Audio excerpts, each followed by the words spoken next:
This is the GMEA Concert Band Technical Etude for Bassoon, excerpted from Milde Studies, Opus 26, number 23. It begins in B-flat minor and concludes in D-flat major. I'm going to play it through once without the metronome at a tempo that's comfortable for me.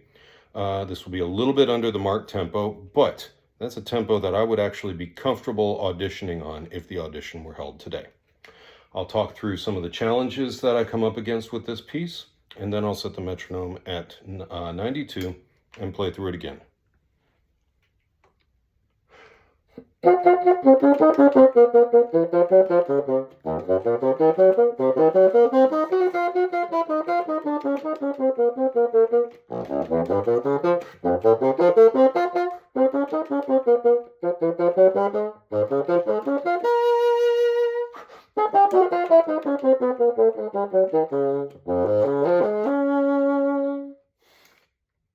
So like I said, that's a tempo that I think would be acceptable in an audition situation. I really want to emphasize that you don't want to make the tempo marking at the top of the page your sort of gold standard. All right, you want to focus on learning the piece and working up to the tempo that is most comfortable for you. And like I said, I would be completely happy with that audition if I played at that tempo. So some of the things to remember with this piece, we have 5 flats, so you've got a lot of G flats flying around, and you have to know which fingering you're using at any given point. So I use a lot of pinky fingerings because, for instance, in the second bar,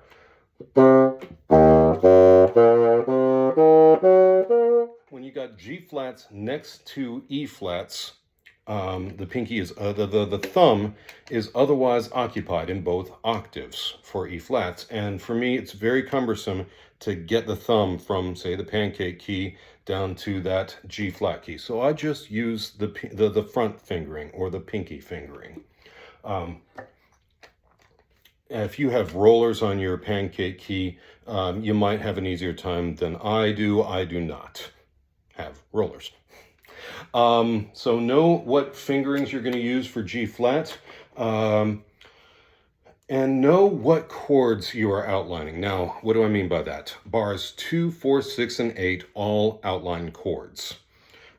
6 and 8 both go through the D flat major arpeggio, and landing on a B flat, of course. And the last bar going through the D flat major arpeggio.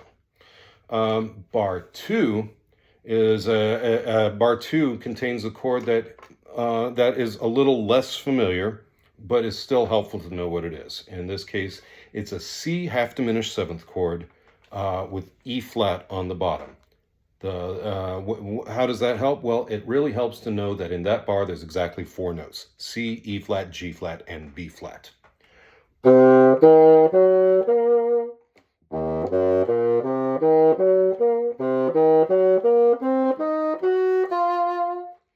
Concluding in bar 3 when we go into a passage work. In bar 4, you have 2 different chords that we outline. The first half of the bar is an E fully diminished 7th chord starting on B flat, on low B flat, consisting of E natural, D natural, B flat, and D flat.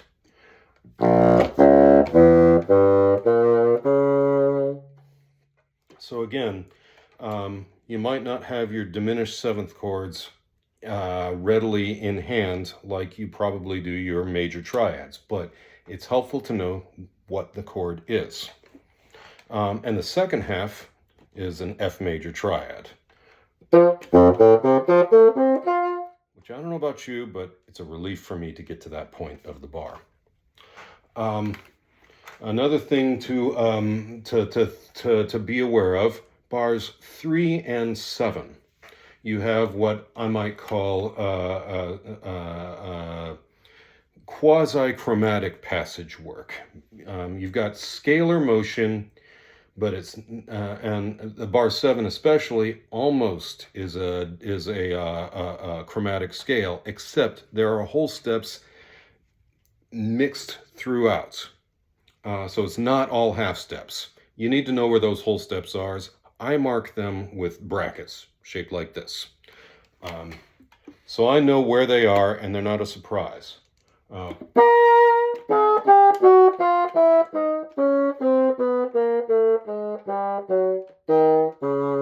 skipping to the E flat to D flat, another whole step. So mark your whole steps and that will help you learn them.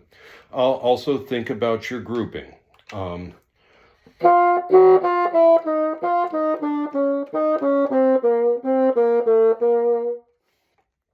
In bar 3, it helps me to think of the groups as E and a 1, E and a 2. So rather than thinking of the groups like they're beamed, 1 E and a, 2 E and a, 3 E and a, that's real clunky.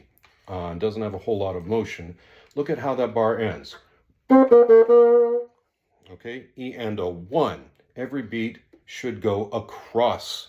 Every group of 4 notes should go across the beats, across the bar line.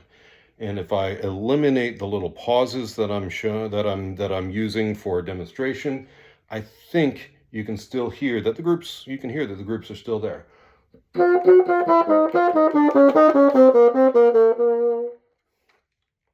So hear the groupings, and it will be easier to learn.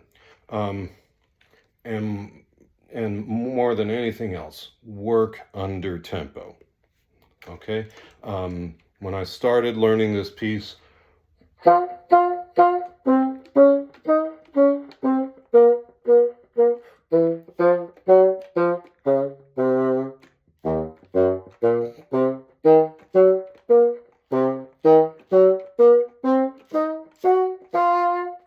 and so on, way under tempo.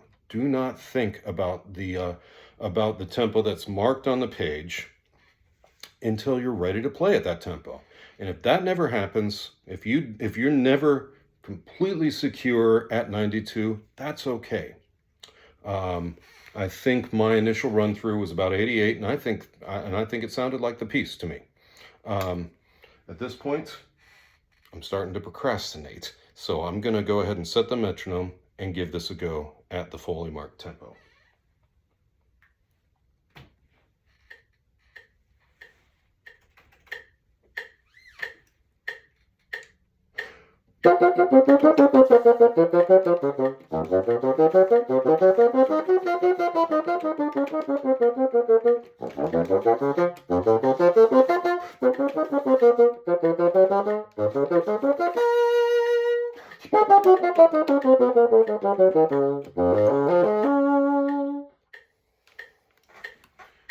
That's up to tempo. Again, make that your last priority in your preparation.